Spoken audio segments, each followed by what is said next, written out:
साधना की परिधि भूमिका के संबंध में हमने 2 चरणों पर बातें की, शरीर शुद्धि और विचार शुद्धि। शरीर और विचार से भी गहरा तल भावनाओं का है। भाव की शुद्धि सर्वाधिक महत्वपूर्ण तत्व है। परिधि के भूमिका और साधना में शरीर और विचार दोनों से ज्यादा भाव की शुद्धि की उपयोगिता है। ये इसलिए कि मनुष्य विचार से बहुत कम जीता है, मनुष्य भाव से ज्यादा जीता है। ये कहा जाता है कि मनुष्य एक रैशनल एनिमल है, एक बौद्धिक प्राणी है। ये बात उतनी सच नहीं है। आप अपने जीवन में विचार करके बहुत कुछ नहीं करते हैं। आप अधिक जो करते हैं वो भाव से प्रभावित होता है। आप जो घृणा करते हैं, आप जो क्रोध करते हैं, आप जो प्रेम करते हैं, वो सब भावनाओं से संबंधित होता है, विचारों से संबंधित नहीं। जीवन की अधिकतर चर्या भाव के जगत से उद्भूत होती है, विचार के जगत से नहीं। इसलिए ये भी आपने देखा होगा कि आप विचार कुछ करते हैं लेकिन समय पर काम कुछ और कर जाते हैं। उसका कारण विचार और भाव में भिन्न होना होता है। आप तय करते हैं कि मैं क्रोध नहीं करूंगा, आप विचार करते हैं कि क्रोध बुरा है, लेकिन जब क्रोध आपको पकड़ता है तो आपका विचार एक तरफ पड़ा रह जाता है और क्रोध हो जाता है।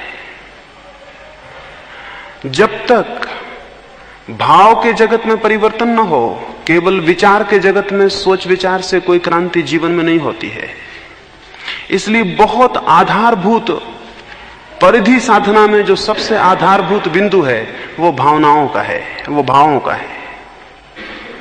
भाव की शुद्धि या शुद्ध भावों का प्रवर्तन कैसे हो, इस संबंध में आज सुबह हम विचार करें।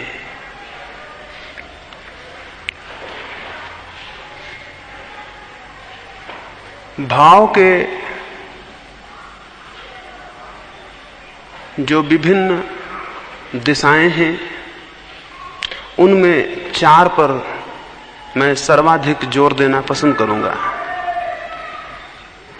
4 तत्वों की बात करूंगा जिनके माध्यम से भाव शुद्ध हो सकते हैं।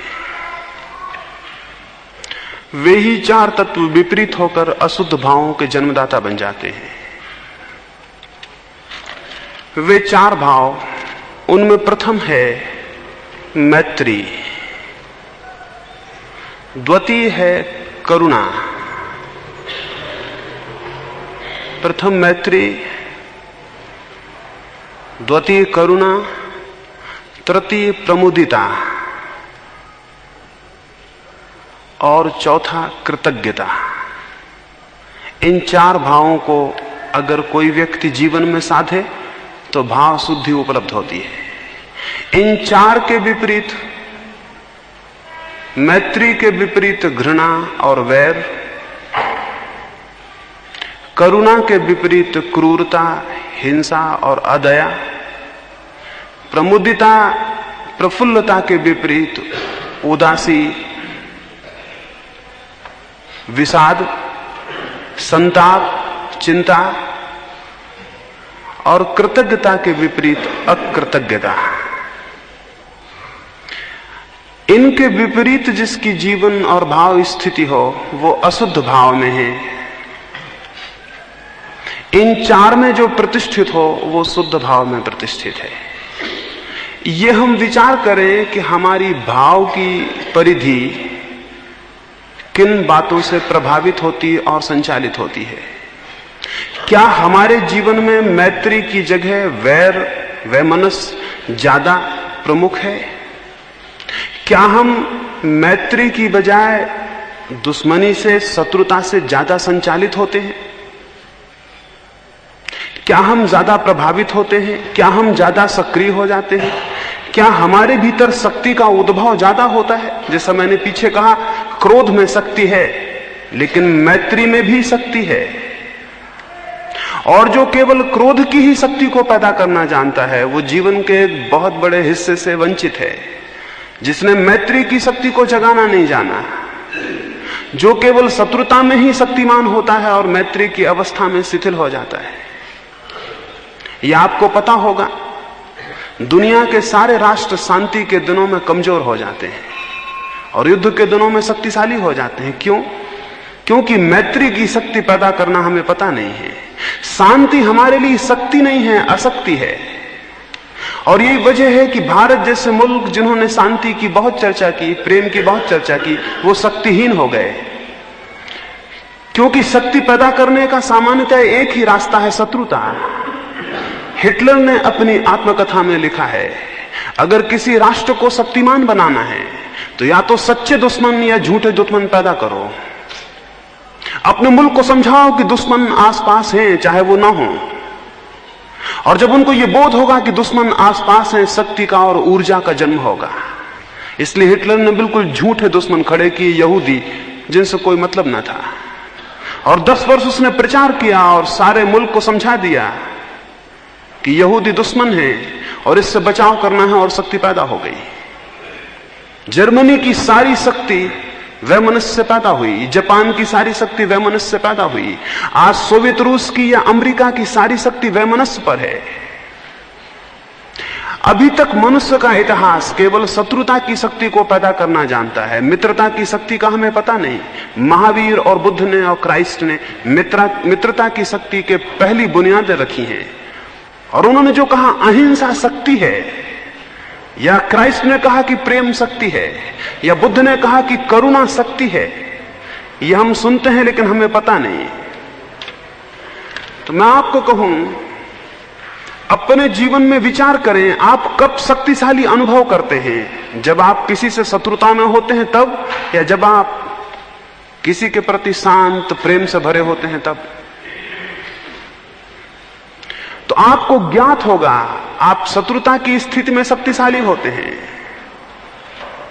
और जब आप शांत अवेयर की स्थिति में होते हैं तो आप अशक्त और कमजोर हो जाते हैं। इसका अर्थ है कि आप एक अशुद्ध भाव से प्रभावित होते हैं। ये अशुद्ध भाव की जितनी प्रगाढ़ता हमारे भीतर होगी, उतना हम भीतर प्रवेश नहीं कर सकेंगे। क्यों भीतर प्रवेश नहीं कर सकेंगे? इसको बड़ा महत्वपूर्ण है, ये बिंदु समझ लेना। शत्रुता हमेशा बहिर्केंद्रित होती है, यानी कोई व्यक्ति बाहर होता है उससे शत्रुता होती है। अगर बाहर कोई व्यक्ति ना हो तो आप में शत्रुता नहीं हो सकती। और मैं आपको यह कहूं, प्रेम बहिर्केंद्रित नहीं होता। अगर बाहर कोई भी ना हो तो भी भीतर प्रेम हो सकता है।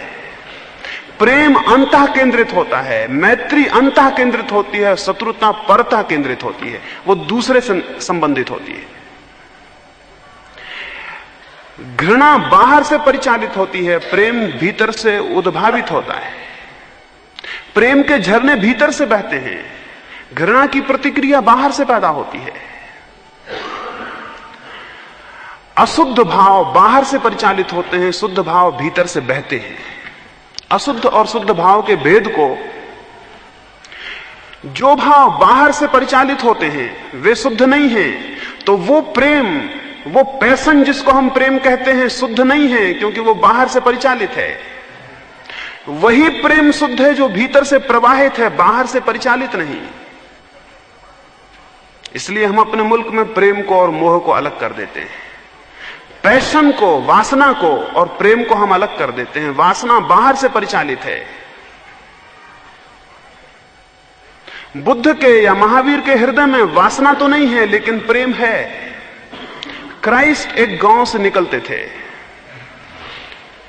दोपहर थी घनी और वे काफी थके मांदे थे और धूप बहुत तेज थी। वे एक बगीचे में एक दरख्त के नीचे विश्राम करने को रुके। वो भवन और वो बगीचा एक वेश्या का था। उस वेश्या ने क्राइस्ट को उस दरख्त के नीचे विश्राम करते देखा है। ऐसा व्यक्ति कभी उसके बगीचे में विश्राम नहीं किया था और ऐसे व्यक्ति को कभी उसने देखा नहीं था। उसने बहुत सुंदर लोग देखे थे, उसने बहुत स्वस्थ लोग देखे थे, लेकिन ये सौंदर्य कुछ और था और ये स्वास्थ्य कुछ और था। वह आकर्षित, बंधी हुई, कब उस दरख्त के पास आ गई उसे पता नहीं चला। वो जब पास आके क्राइस्ट को देखने लगी, उनकी आंख खुली, वो उठ को जाने को हुए। क्राइस्ट ने उसे धन्यवाद दिया कि धन्यवाद इस छाया के लिए जो तुम्हारे इस दरख्त ने मुझे दी, अब मैं जाऊं और मेरा रास्ता लंबा है। उस वेश्या ने कहा, 2 क्षण को अगर मेरे भवन के भीतर ना गए तो मेरे मन का बहुत अपमान होगा, 2 क्षण रुको। और उस वेश्या ने कहा, यह पहला मौका है कि मैं किसी को आमंत्रित कर रही हूं। लोग मेरे द्वार आते हैं और वापस लौटा दिए जाते हैं। यह पहला मौका है जीवन में, मैं किसी को आमंत्रित कर रही हूं। क्राइस्ट ने कहा, तुमने कहा तो समझो कि मैं आ ही गया, लेकिन रास्ता मेरा लंबा है, मुझे जाने दो। क्राइस्ट ने कहा, तुमने कहा तो समझो कि मैं आ ही गया। उस वेश्या ने कहा, इससे मुझे बड़ी पीड़ा होगी। इसका अर्थ होगा आप इतना भी प्रेम नहीं दिखा सकते कि मेरे भवन में भीतर चल सके। क्राइस्ट ने कहा, स्मरण रखना, मैं अकेला आदमी हूं जो तुम्हें प्रेम कर सकता है, और जितने लोग तुम्हारे द्वार आए वो कोई प्रेम नहीं करते। क्राइस्ट ने कहा, मैं अकेला आदमी हूं जो तुम्हें प्रेम कर सकता है, और जो तुम्हारे द्वार आए वो तुम्हें कोई प्रेम नहीं करते, क्योंकि उनके पास प्रेम नहीं है। वे तुम्हारे कारण आए हैं और मेरे भीतर प्रेम है। प्रेम दिए के प्रकाश की भांति है। अगर कोई भी यहां ना हो तो प्रकाश सूने में गिरता रहेगा, और कोई निकलेगा तो उस पर पड़ जाएगा। और वासना और मोह प्रकाश की भांति नहीं है। वे किसी से प्रभावित होंगे तो खींचते हैं।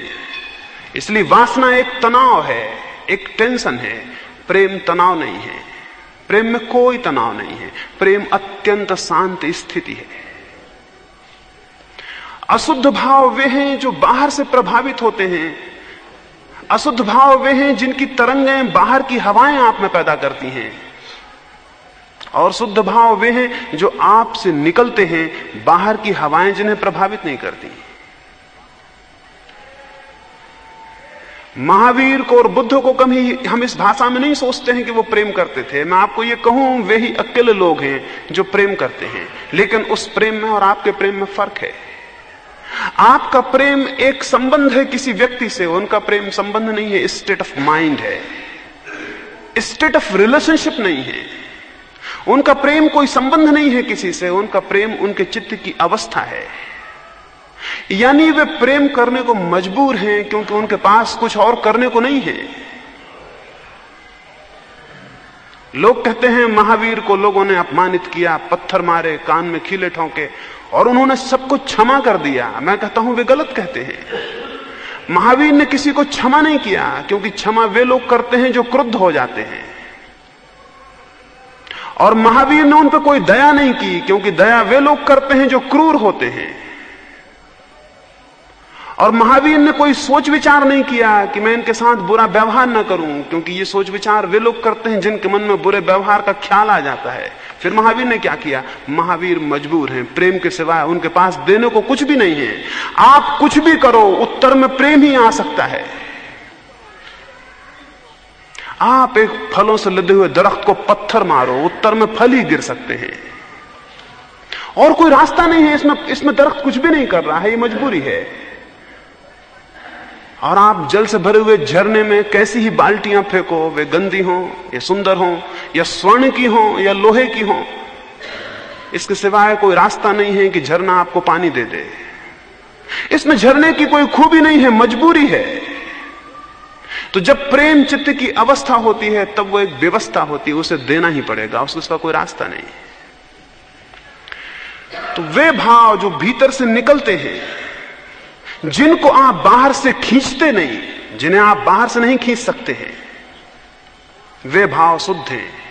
और वे भाव जो बाहर के तूफान आप में लहरों की तरह पैदा करते हैं, वे अशुद्ध हैं।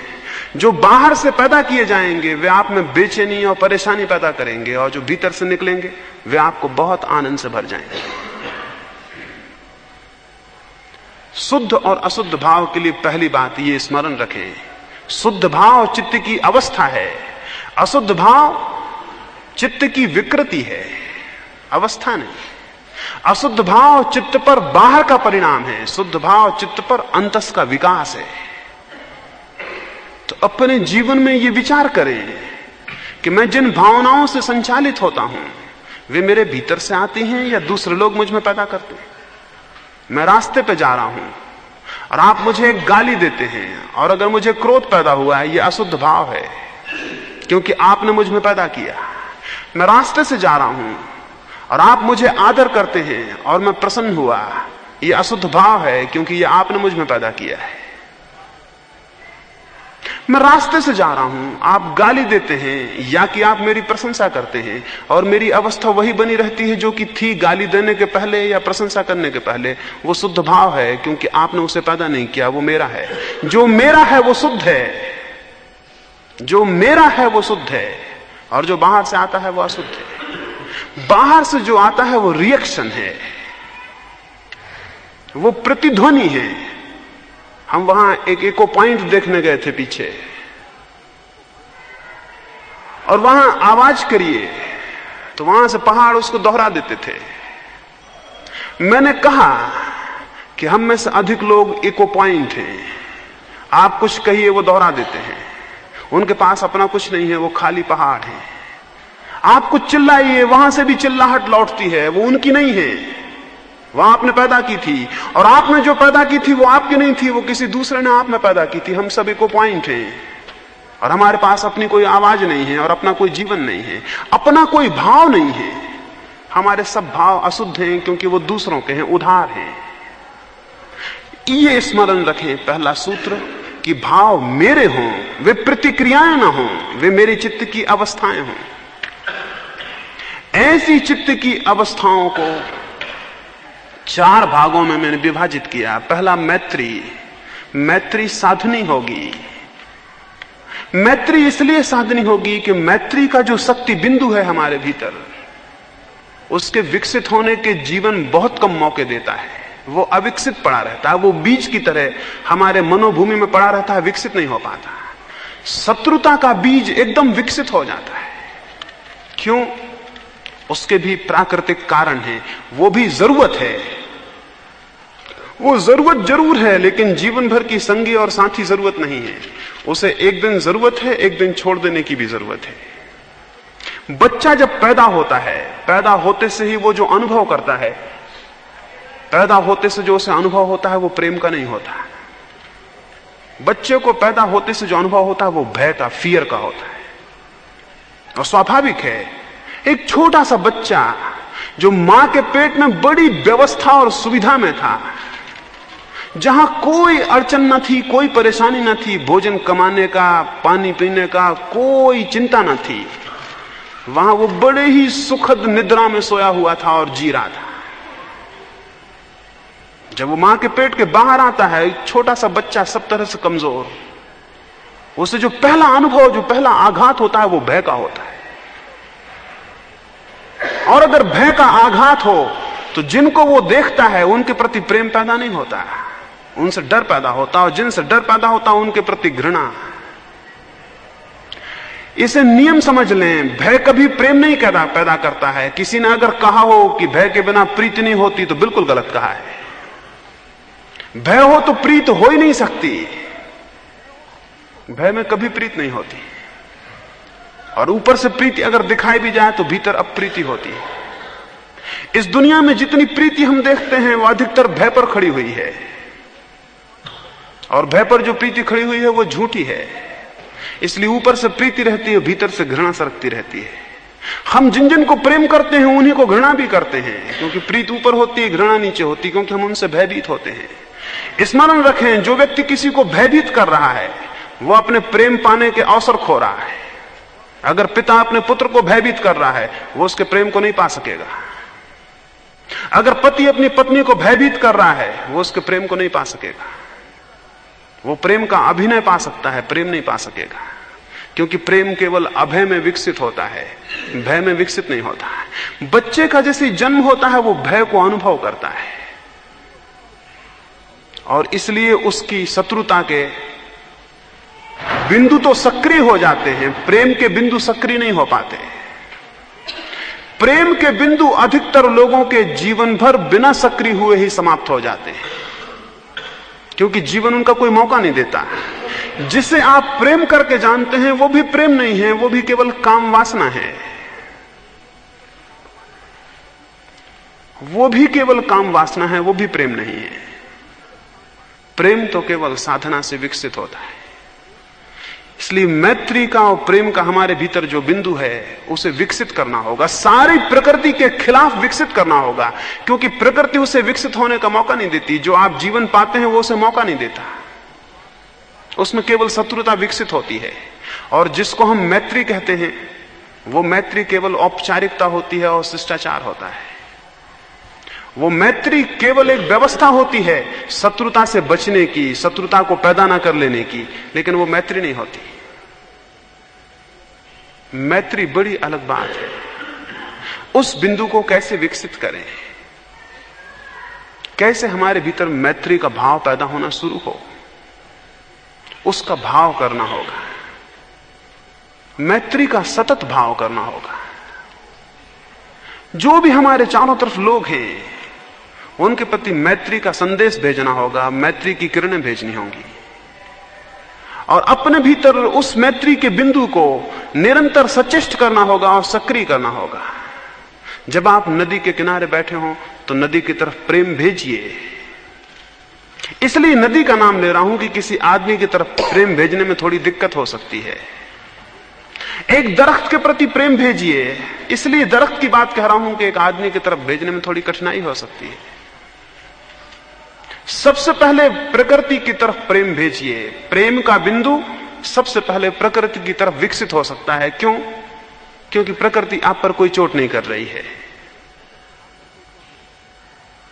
पुराने दिनों में अद्भुत लोग थे, सारे जगत के प्रति प्रेम का संदेश भेजते थे। सुबह सूरज उगता था तो हाथ जोड़ कर उसे नमस्कार कर लेते थे और उसे कहते कि धन्य हो और तुम्हारी करुणा अपार है कि तुम हमें प्रकाश देते और तुम हमें रोशनी देते। ये पूजा कोई पैगनिज्म नहीं था, ये पूजा कोई नासमझी नहीं थी, इसमें अर्थ थे, इसमें बड़े अर्थ थे। जो व्यक्ति सूरज के प्रति प्रेम से भर जाता था, जो व्यक्ति नदी को मां कह के प्रेम से भर जाता था, जो जमीन को माता कह के उसके स्मरण से प्रेम से भर जाता था, यह असंभव था कि वह आदमियों के प्रति अप्रेम से भरा हुआ ज्यादा दिन रह जाए। यह असंभव है। अद्भुत लोग थे, उन्होंने सारी प्रकृति की तरफ प्रेम के संदेश भेजे थे और सब तरफ पूजा और प्रेम और भक्ति को विकसित किया था। जरूरत है इसकी, अगर प्रेम का अंकुर भीतर पैदा करना है तो सबसे पहले उसका संदेश प्रकृति की तरफ भेजना होगा। हम तो ऐसे अजीब लोग हैं कि रात पूरा चांद भी ऊपर खड़ा रहेगा और हम नीचे बैठ के ताश खेलते रहेंगे और रमी खेलते रहेंगे और हम हिसाब किताब लगाते रहेंगे कि 1 रुपया हार गए हैं या 1 रुपया जीत गए हैं, और चांद ऊपर खड़ा रहेगा और प्रेम का एक इतना अद्भुत अवसर व्यर्थ हो जाएगा। चांद आपके उस केंद्र को जगा सकता था। अगर चांद के पास 2 क्षण मंत्रमुग्ध बैठ के आपने प्रेम का संदेश भेजा होता तो उसकी किरणों ने आपके भीतर कोई सक्रिय कर दिया होता, कोई तत्व, और आप प्रेम से भर गए होते। चारों तरफ मौके हैं, चारों तरफ मौके हैं। पूरी प्रकृति बहुत अद्भुत चीजों से भरी हुई है, उनके तरफ प्रेम करिए। और प्रेम का कोई भी मौका आ जाए उसे खाली मत जाने दीजिए, उसका उपयोग कर लीजिए। उसका उपयोग इसलिए कि अगर रास्ते से आप जा रहे हैं और एक पत्थर पड़ा है तो उसे हटा दीजिए। ये बिल्कुल मुफ्त में मिला हुआ उपयोग है जो आपके जीवन को बदल देगा। ये बिल्कुल सस्ता सा काम है। इससे सस्ती और साधना क्या होगी कि आप रास्ते से निकले हैं और एक पत्थर पड़ा था और आपने उठा के उसे किनारे रख दिया है। न मालूम कौन अपरिचित वहां से निकलेगा और न मालूम कौन अपरिचित उस पत्थर में चोट खाएगा। आपने प्रेम का एक कृत्य किया है। मैं आपको इसलिए कह रहा हूं, बड़ी छोटी छोटी बातें जिंदगी में प्रेम के तत्व को विकसित करती हैं। बहुत छोटी छोटी बातें। एक रास्ते पर एक बच्चा रो रहा है, आप चले जाते हैं, आप खड़े होकर 2 क्षण उसके आंसू नहीं पहुंच सकते। अब्राहम लिंकन एक सीनेट की बैठक में अपनी जा रहा था, बीच में एक सूअर फंस गया एक नाली में। वो भागा हुआ गया और उसने कहा कि सीनेट को थोड़ी देर रोकना, मैं अभी आया। ये बड़ी अजीब बात थी। अमेरिका की संसद शायद ही कभी रुकी हो इस तरह से। वो वापस लौटा, उसने सूअर को निकाला, उसके सब कपड़े भिड़ गए कीचड़ में, उसे नाली से बाहर निकाल कर उसने रखा, फिर वो अंदर गया। लोगों ने पूछा क्या बात थी, इतने आप घबराए हुए रोक के बाहर क्यों गए? उसने कहा एक प्राण संकट में था। ये प्रेम का कितना सरल सा कृत्य था, लेकिन कितना अद्भुत है। और ये छोटी छोटी बातें, अब मैं देखता हूं ऐसे लोग हैं जो इसलिए पानी छान के पिएंगे कोई कीड़ा ना मर जाए, लेकिन उनके मन में प्रेम नहीं है तो उनका पानी छानना बेकार है।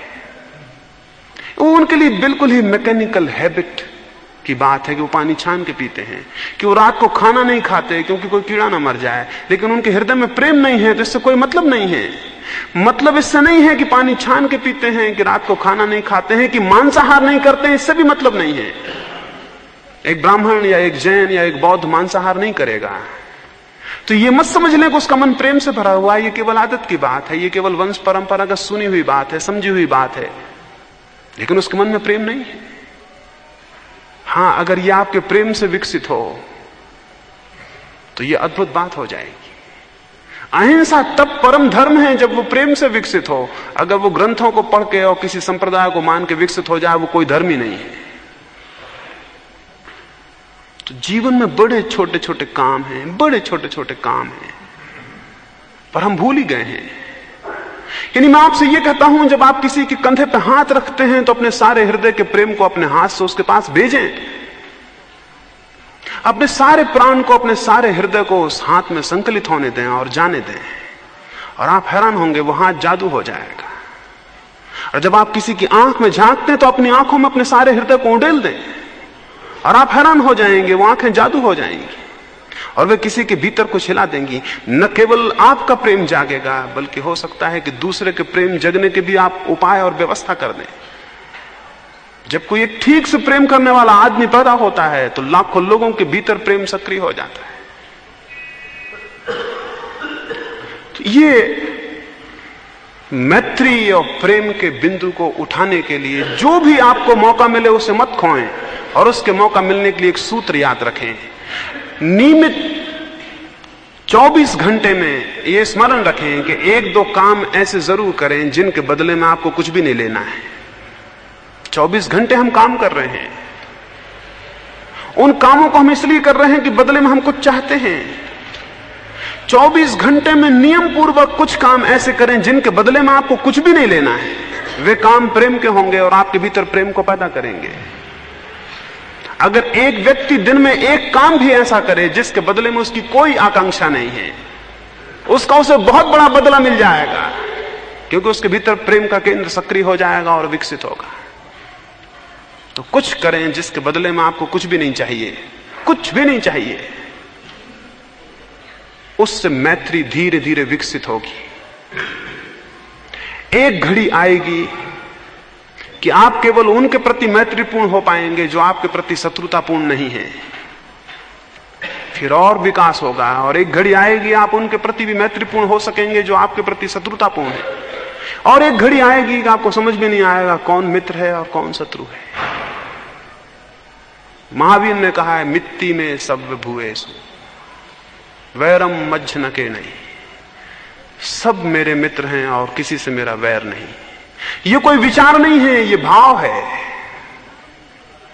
यानी ये कोई सोच विचार नहीं है, ये भाव की स्थिति है कि कोई मेरा शत्रु नहीं। और कोई मेरा शत्रु नहीं ये कब होता है? जब मैं किसी का शत्रु नहीं रह जाता हूं। ये तो हो सकता है कि महावीर के कुछ शत्रु रहे हों, लेकिन महावीर कहते हैं कोई मेरा शत्रु नहीं। इसका मतलब क्या है? इसका मतलब है मैं किसी का शत्रु नहीं। और महावीर कहते हैं मेरा वैर किसी के प्रति नहीं है। कितने आनंद की घटना नहीं घटी होगी। आप एक व्यक्ति को प्रेम कर लेते हैं, कितना आनंद उपलब्ध होता है। और जिस व्यक्ति को सारे जगत को प्रेम करने की संभावना खुल जाती होगी, उसके आनंद का कोई ठिकाना है? ये सौदा महंगा नहीं है, आप खोते कुछ नहीं है और पा बहुत लेते हैं। इसलिए मैं महावीर को, बुद्ध को त्यागी नहीं कहता हूं। इस जगत में सबसे बड़ा भोग उन्हीं लोगों ने किया है। इस जगत में सबसे बड़ा भोग उन्हीं लोगों ने किया है। त्यागी आप हो सकते हैं, वे नहीं। आनंद कितने अपरसीम अनंत द्वार उन्होंने खोले। इस जगत में जो भी श्रेष्ठतम था, जो भी सुंदर था, जो भी शुभ था, सबको उन्होंने पिया और जाना।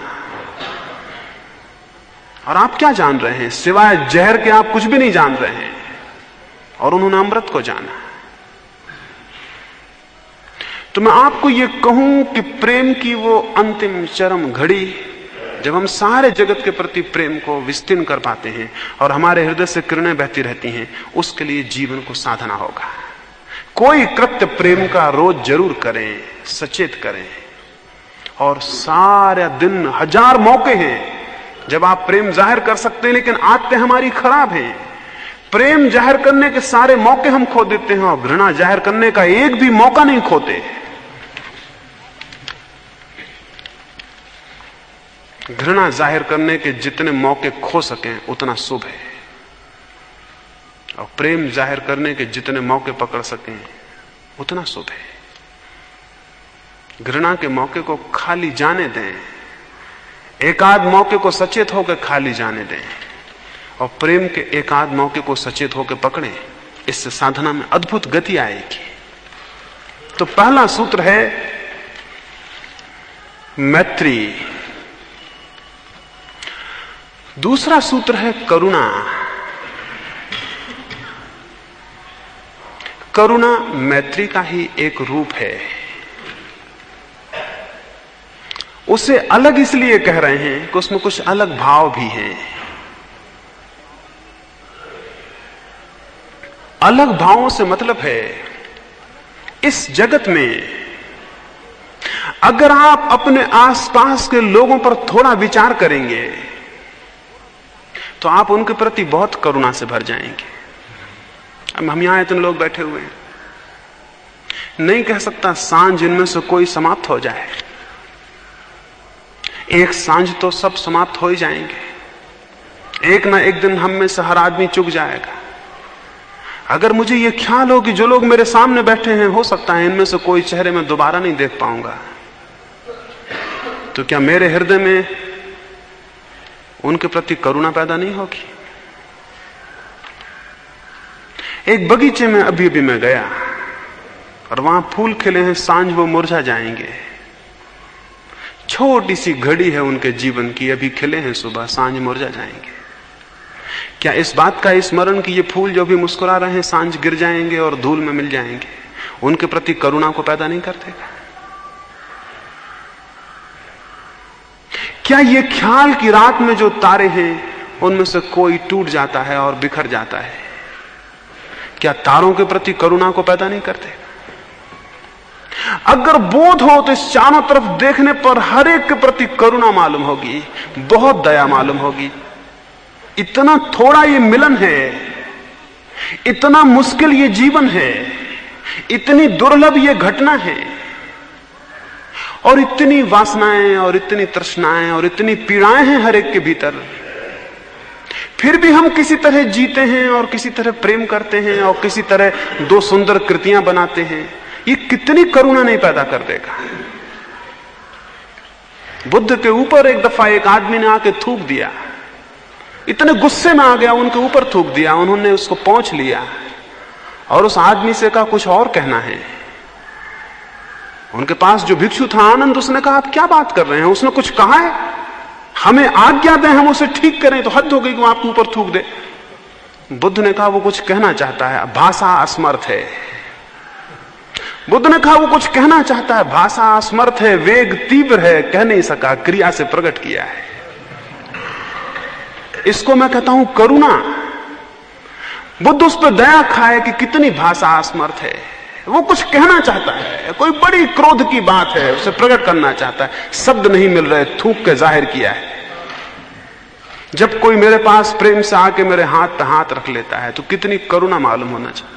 वो कुछ कहना चाहता है, भाषा असमर्थ है, हाथ से हाथ रख के कुछ कहने की कोशिश करता है। जब कोई किसी से गले मिलता है, भाषा असमर्थ है, आदमी कितना कमजोर है, कुछ कहना चाहता है, हृदय को हृदय के करीब ले आता है, कोई रास्ता नहीं मिलता। कल मैं यहां से जाता था, कोई लोग मेरे पैर पड़ने लगे और मुझे बड़ी करुणा आई।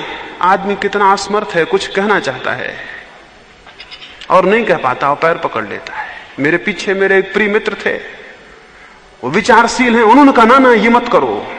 उन्होंने भी ठीक कहा। कितना बुरा हुआ है जगत में, पैर पड़ने वाले तो ठीक थे, पैर पड़ाने वाले पैदा हो गए हैं। तो उन्होंने ठीक ही कहा कि ना ना ये मत करो। मुझे उनकी बात ठीक लगी, लेकिन ठीक नहीं भी लगी।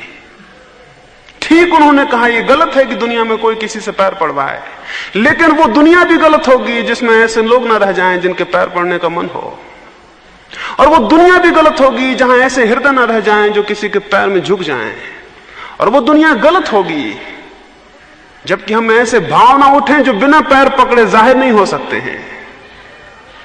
मेरी आप बात समझते हैं? वो दुनिया गलत होगी जब हम ऐसे भाव ना उठें जो कि बिना पैर पकड़े जाहिर नहीं हो सकते हैं।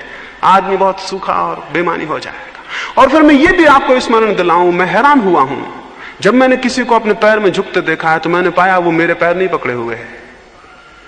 उसे मेरे पैर में कुछ दिख रहा है, वो शायद परमात्मा के पैर पकड़े हुए है।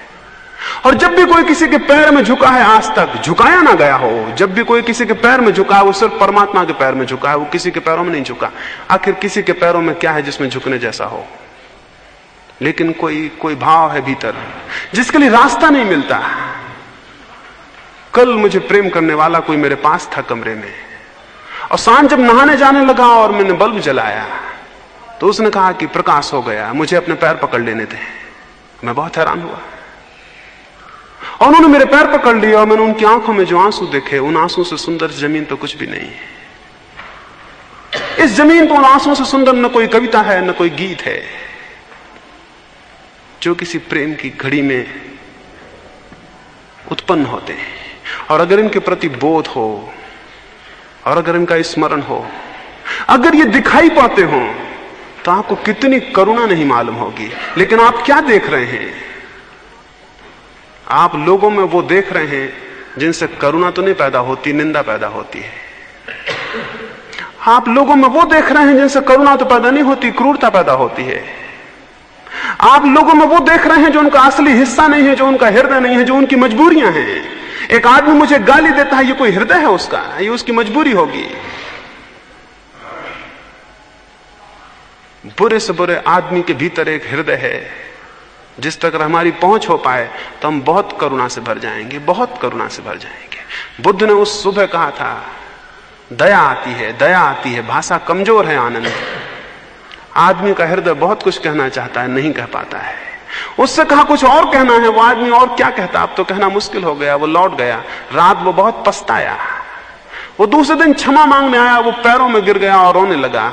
बुद्ध ने कहा, देखते हो आनंद, भाषा कमजोर है। अब भी वो कुछ कहना चाहता है और नहीं कह पा रहा। कल भी उसने कुछ कहना चाहा था और नहीं कह पाया था, तब भी उसने कोई कृत्य किया था, अब भी कोई कृत्य कर रहा है। भाषा बहुत कमजोर है आनंद, और आदमी बड़ा दया योग है। और 4 दिन का ये जीवन है, और 4 दिन का भी हम कहते हैं, 4 घड़ी का भी क्या है। और इस 4 घड़ी के मिलन में अगर हम करुणा से न भर जाएं एक दूसरे के प्रति, तो हम आदमी ही ना थे। हमने जीवन को जाना भी नहीं, हम पहचाने नहीं।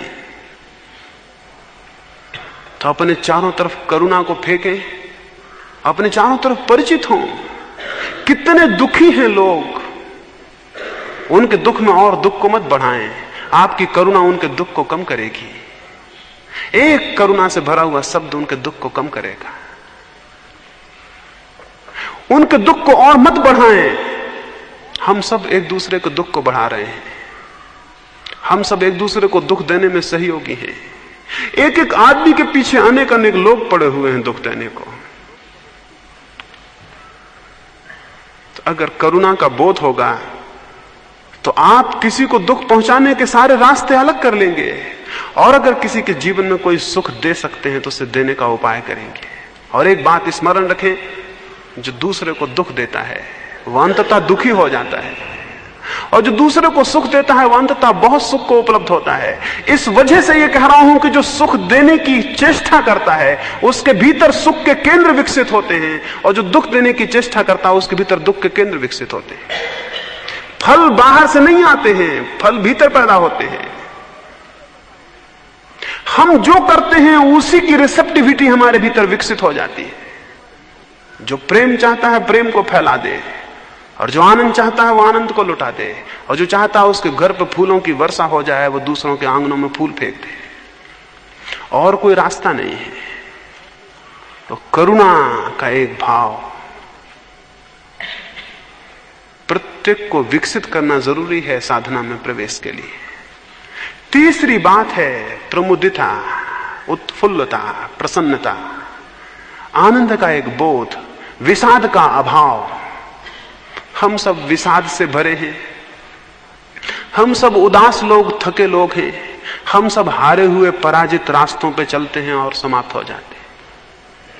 हम ऐसे चलते हैं जैसे आज ही मर गए हैं। हमारे चलने में कोई गति और प्राण नहीं है, हमारे उठने बैठने में कोई प्राण नहीं है। हम सुस्त हैं और उदास हैं और टूटे हुए हैं और हारे हुए हैं। ये गलत है। जीवन कितना ही छोटा हो, मौत कितनी ही निश्चित हो, जिसमें थोड़ी समझ है वो उदास नहीं होगा। सुकरात मरता था, उसको जहर दिया जा रहा था और वो हंस रहा था, और उसके एक शिष्य क्रेटो ने पूछा, हंसते हैं, हमारे आंख आंसुओं से भरी हुई हैं, मौत करीब है और ये विषाद का क्षण है। सुकरात ने कहा, विषाद कहां है? अगर मरा और बिल्कुल ही मर गया तो विषाद क्या, क्योंकि दुख को अनुभव करने को कोई बचेगा नहीं। और अगर मरा और बचा रहा तो दुख क्या, जो खोया वो अपन ना थे, जो अपन थे वो बचे हुए हैं। तो उसने कहा, मैं खुश हूं। मौत दो ही काम कर सकती है, या तो बिल्कुल मिटा देगी, बिल्कुल मिटा देगी तो खुश हूं क्योंकि बचूंगा ही नहीं दुख अनुभव करने को, और अगर बचा देगी मुझको तो खुश हूं क्योंकि जो मेरा नहीं है वो नष्ट हो जाएगा, मैं तो बचूंगा। मौत दो ही काम कर सकती है, इसलिए हंसने जैसी है। सुकरात ने कहा, मैं प्रसन्न हूं क्योंकि मौत क्या छीन लेगी, या तो बिल्कुल ही मिटा देगी तो क्या छीना, क्योंकि जिससे छीना वो भी नहीं है, तो दुख का कोई अनुभव नहीं होगा। और अगर मैं बच रहा तो सब बच रहा, मैं बच रहा तो सब बच रहा, जो छीन लिया वो मेरा नहीं था। तो इसलिए सुकरात ने कहा, मैं खुश हूं। जो मौत के सामने खुश है, और हम हैं कि हम जिंदगी को पाए हुए दुखी बैठे हुए हैं। हम हैं कि हम जिंदगी में दुखी बैठे हुए हैं, और लोग ऐसे भी हुए हैं कि जो मौत के सामने भी खुश थे। मंसूर को वो सूली दे रहे थे, उसके पैर काट दिए, उसके हाथ काट दिए, उसकी आंखें फोड़ दी। दुनिया में उससे कठोर यातना कभी किसी को नहीं दी गई। क्राइस्ट को जल्दी मार डाला गया, गांधी को जल्दी गोली मार दी गई, सुकरात को जहर दे दिया गया। मंसूर मनुष्य के इतिहास में सबसे ज्यादा पीड़ा से मारा गया, पहले उसके पैर काट दिए। जब उसके पैरों से खून बहने लगा तो उसने खून को लेकर अपने हाथों पर लगाया। भीड़ इकट्ठी थी, लोग पत्थर फेंक रहे थे। उन्होंने पूछा, ये क्या कर रहे हो? उसने कहा, वजू करता हूं। मुसलमान नमाज के पहले हाथ धोते। उसने अपने खून से अपने हाथ धोए। उसने कहा, वजू करता हूं। उसने कहा, याद रहे मंसूर का यह वचन कि जो प्रेम की वजू है असली, वो खून से की जाती है, पानी से नहीं की जाती। और जो अपने खून से वजू करता है वही नमाज में प्रवेश करता है। लोग बहुत हैरान हुए कि पागल है। उसके पैर काट दिए गए, फिर उसके हाथ काट दिए गए, फिर इसको उन्होंने आंखें फोड़ दी, और 1 लाख लोग इकट्ठे हैं और पत्थर मार रहे हैं, और उसका एक एक अंग काटा जा रहा है। और जब उसकी आंखें फोड़ दी गई तब वो चिल्लाया कि हे परमात्मा, स्मरण रखना, मंसूर जीत गया। तो लोगों ने पूछा, क्या बात है, किस बात में जीत गए? उसने कहा, परमात्मा को कह रहा हूं कि परमात्मा स्मरण रखना, मंसूर जीत गया। मैं डरता था कि शायद इतनी शत्रुता में प्रेम कायम नहीं रह सकेगा, तो स्मरण रखना परमात्मा की मंसूर जीत गया, प्रेम मेरा कायम है।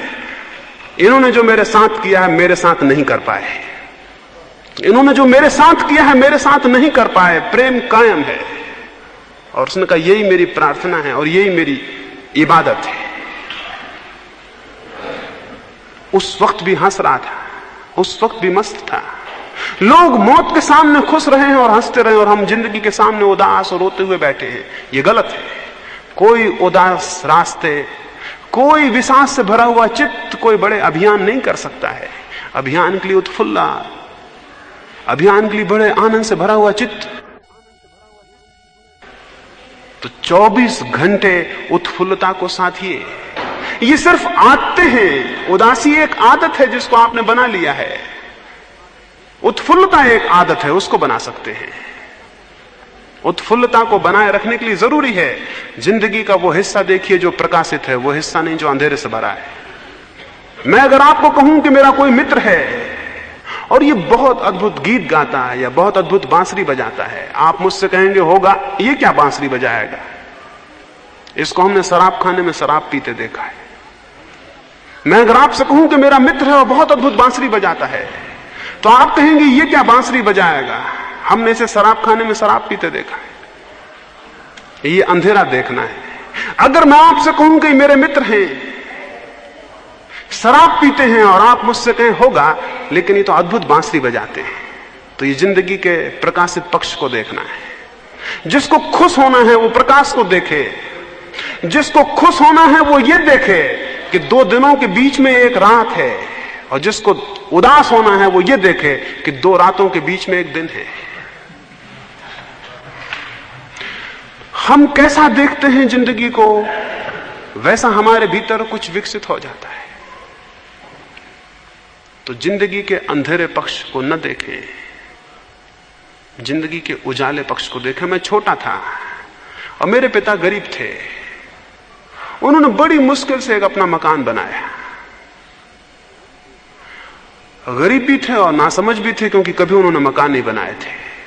उन्होंने बड़ी मुश्किल से एक मकान बनाया। वो मकान नासमझी से बना होगा, वो बना और हम उस मकान में पहुंचे भी नहीं, और पहली ही बरसात में गिर गया। हम छोटे थे और बहुत दुखी हुए। वो गांव बाहर थे, उनको मैंने खबर की कि मकान तो गिर गया, और बड़ी आशाएं थी कि उसमें जाएंगे, वो तो सब धूमिल हो गई। वो आए और उन्होंने गांव में प्रसाद बांटा, और उन्होंने कहा परमात्मा का धन्यवाद, अगर 8 दिन बाद गिरता तो मेरा एक भी बच्चा नहीं बचता। हम 8 दिन बाद ही उस घर में जाने को थे, और वो उसके बाद जिंदगी भर इस बात से खुश रहे कि मकान 8 दिन पहले गिर गया। 8 दिन बाद गिरता तो बहुत मुश्किल हो जाती। यूं भी जिंदगी देखी जा सकती है, और जो ऐसे देखता है उसके जीवन में बड़ी प्रसन्नता का उद्भव। आप जिंदगी को कैसा देखते हैं इस पर सब निर्भर है। जिंदगी में कुछ भी नहीं है, आपके देखने पर, आपका एटीट्यूड, आपकी पकड़, आपकी समझ, आपकी दृष्टि सब कुछ बनाती और बिगाड़ती है। आप अपने से पूछें कि आप क्या देखते हैं। क्या आपने एक भी ऐसा बुरे से बुरा आदमी देखा है जिसमें कुछ ऐसा ना हो जो साधुओं में भी मुश्किल होता है? क्या आपने ऐसा बुरे से बुरा आदमी भी देखा है जिसमें एक भी चीज ऐसी ना मिल जाए जो साधुओं में मुश्किल होती है? और अगर आपको मिल सकती तो उसे देखें, वो उस आदमी का असली हिस्सा है।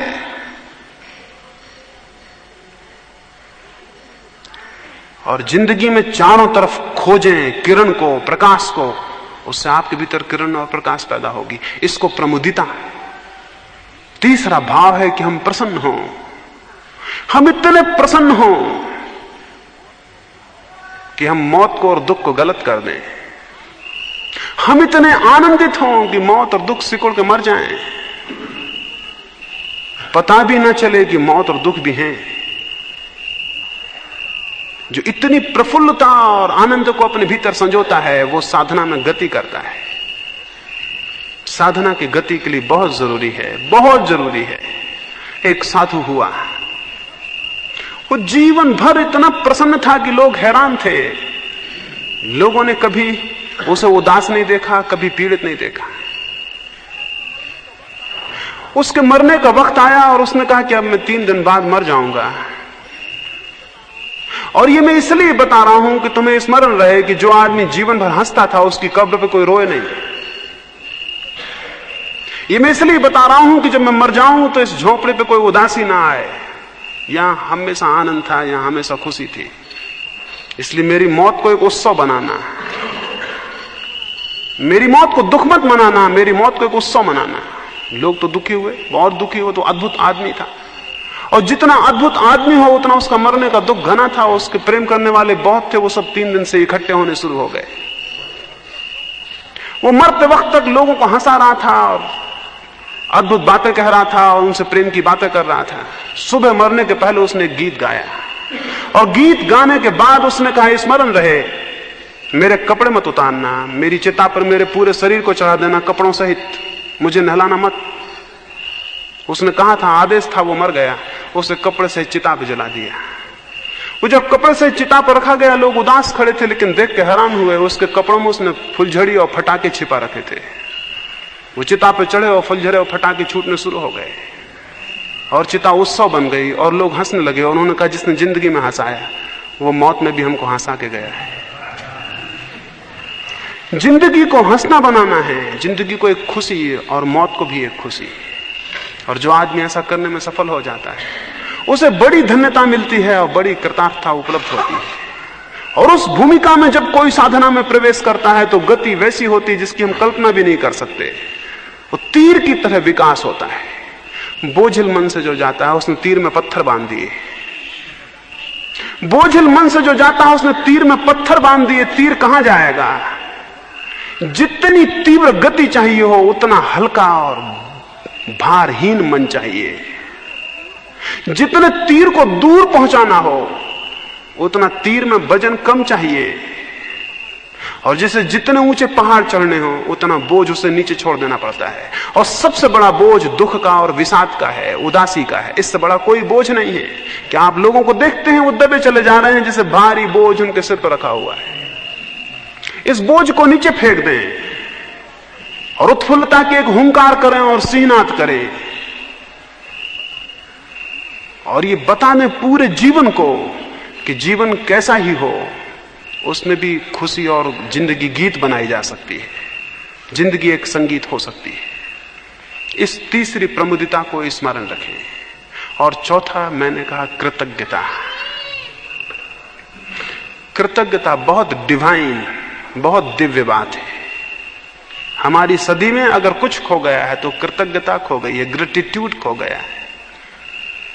आपको पता है आप जो सांस ले रहे हैं वो आप नहीं ले रहे हैं,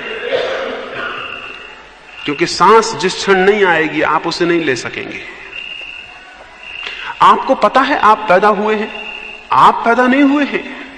आपका कोई सचेतन हाथ नहीं है, कोई निर्णय नहीं है। आपको पता है जो छोटी सी देह आपको मिली है ये बड़ी अद्भुत है। ये सबसे बड़ा मिरेकल है इस जमीन पर। आप थोड़ा सा खाना खाते हैं, आपका ये छोटा सा पेट उसे पचा देता है, ये बड़ा मिरेकल है। अभी इतना वैज्ञानिक विकास हुआ है। अगर हम बहुत बड़े कारखाने खड़े करें और हजारों विशेषज्ञ लगाएं तो भी एक रोटी को पचा के खून बना देना मुश्किल है। एक रोटी को पचा के खून बना देना मुश्किल है। ये शरीर आपका एक मिरेकल कर रहा है 24 घंटे। ये छोटा सा शरीर, थोड़ी सी हड्डियां, थोड़ा सा मांस। वैज्ञानिक कहते हैं मुश्किल से 4 रुपए 5 रुपए का सामान है इस शरीर में।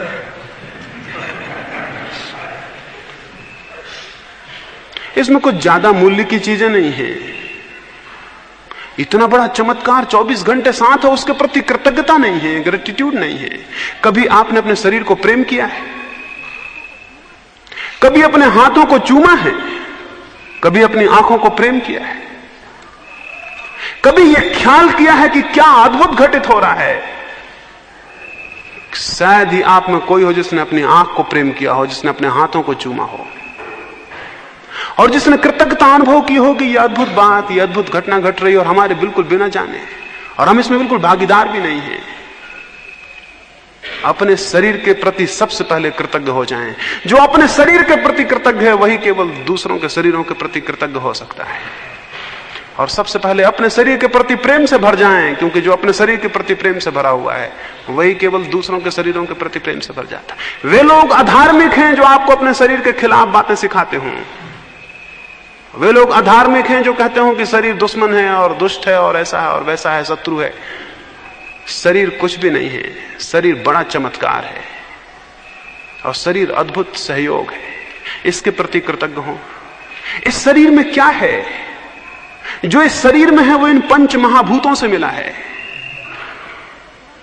इस शरीर के प्रति कृतज्ञ हो, इन पंच महाभूतों के प्रति कृतज्ञ हो। एक दिन सूरज बुझ जाएगा तो आप कहां होंगे? वैज्ञानिक कहते हैं 4000 वर्षों में सूरज बुझ जाएगा। वो काफी रोशनी दे चुका, वो खाली होता जाएगा और एक दिन आएगा कि वो एक दिन बुझ जाएगा। अभी हम रोज इसी ख्याल में हैं कि रोज सूरज उगेगा। एक दिन वक्त आएगा कि लोग सांझ को इस ख्याल से सोएंगे कि कल सुबह सूरज उगेगा, और वो नहीं उगेगा। और फिर क्या होगा? सूरज ही नहीं बुझेगा, सारा प्राण बुझ जाएगा, क्योंकि प्राण उससे उपलब्ध है, क्योंकि सारी ऊष्मा और सारा उत्ताप उससे उपलब्ध है। समुद्र के किनारे बैठते हैं, कभी ख्याल किया आपके शरीर में 70% समुद्र है, पानी है। और मनुष्य का जन्म इस जमीन पर कीटाणु का जो पहला जन्म हुआ वो समुद्र में हुआ था। और आप ये भी जान के हैरान होंगे, आपके शरीर में भी नमक और पानी में वही अनुपात है जो समुद्र में है अभी भी। और उस अनुपात से जब भी शरीर इधर उधर हो जाएगा, बीमार हो जाएगा। कभी समुद्र के करीब बैठ के आपने अनुभव किया है कि मेरे भीतर भी समुद्र का एक हिस्सा है, और मेरे भीतर जो हिस्सा है समुद्र का, उसके लिए मुझे समुद्र का कृतज्ञ होना चाहिए। और सूरज की रोशनी मेरे भीतर है, उसके प्रति मुझे कृतज्ञ होना चाहिए। और हवाएं मेरे प्राण को चलाती हैं, उनके प्रति कृतज्ञ होना चाहिए। और आकाश और पृथ्वी वो मुझे बनाते हैं, उनके प्रति कृतज्ञ होना चाहिए। इस ग्रेटिट्यूड को मैं दिव्य कहता हूं। इस कृतज्ञता के बिना कोई आदमी धार्मिक नहीं हो सकता। अकृतज्ञ मनुष्य क्या धार्मिक होंगे? इस कृतज्ञता को अनुभव करें निरंतर, और आप हैरान हो जाएंगे। यह आपको इतनी शांति से भर देगी कृतज्ञता, और इतने रहस्य से। और तब आपको एक बात का पता चलेगा कि मेरी क्या सामर्थ्य थी कि ये सारी चीजें मुझे मिले, और ये सारी चीजें मुझे मिली। इसके लिए आपके मन में धन्यवाद होगा, इसके प्रति आपके मन में धन्यवाद होगा। जो आपको मिला है उसके प्रति कृतज्ञता का बोध होगा। तो कृतज्ञता को ज्ञापित करने का, कृतज्ञता को विकसित करने का उपाय करें, उससे साधना में गति होगी। और न केवल साधना में, जीवन बहुत भिन्न हो जाएगा। जीवन बहुत भिन्न हो जाएगा, जीवन बहुत दूसरा हो जाएगा। क्राइस्ट को सूली पर लटकाया तो क्राइस्ट से मरने लगे तो उन्होंने कहा, हे परमात्मा, इन्हें क्षमा कर देना, इन्हें क्षमा कर देना। और दो कारणों से क्षमा कर देना। एक तो ये जानते नहीं कि क्या कर रहे हैं, इसमें तो उनकी करुणा थी। और एक इस कारण से कि मेरे और तेरे बीच जो फासला था वो इन्होंने गिरा दिया। परमात्मा के और मेरे बीच जो फासला था इन्होंने गिरा दिया, इसके लिए इनके प्रति कृतज्ञता है। तो जीवन में सतत कृतज्ञता का स्मरण पूर्वक व्यवहार करें, आप पाएंगे कि जीवन बहुत अद्भुत हो जाएगा। तो चार बातें मैंने कही शुद्ध भाव के लिए: मैत्री, करुणा, प्रमुदिता और कृतज्ञता। और बहुत बातें हैं, लेकिन ये चार काफी हैं। अगर इनका विचार करें तो शेष सब इनके पीछे अपने आप चली आएंगी। इस भांति भाव शुद्ध होगा। मैंने आपको बताया शरीर कैसे शुद्ध होगा, विचार कैसे शुद्ध होगा, भाव कैसे शुद्ध होगा। अगर ये तीन ही हो जाएं तो भी आप अद्भुत लोक में प्रवेश कर जाएंगे। अगर ये तीन ही हो जाएं तो भी बहुत कुछ हो जाएगा। तीन जो केंद्रीय तत्व हैं उनकी हम आगे बात करेंगे।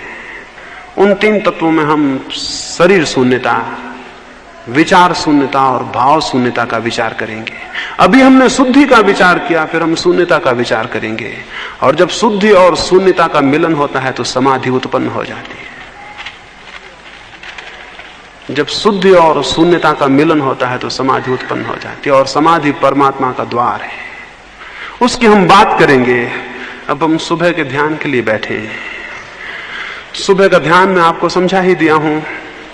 प्रारंभ में 5 बार हम संकल्प करेंगे, फिर उसके बाद थोड़ी देर तक हम भाव करेंगे, फिर उसके बाद श्वास प्रश्वास को, रीढ़ को सीधी रख के, आंख को बंद करके, नाक के पास जहां से श्वास भीतर आता जाता है उसको स्मरण पूर्वक देखेंगे। सारे लोग दूर दूर हो जाएं ताकि कोई किसी को छूता हुआ मालूम ना पड़े।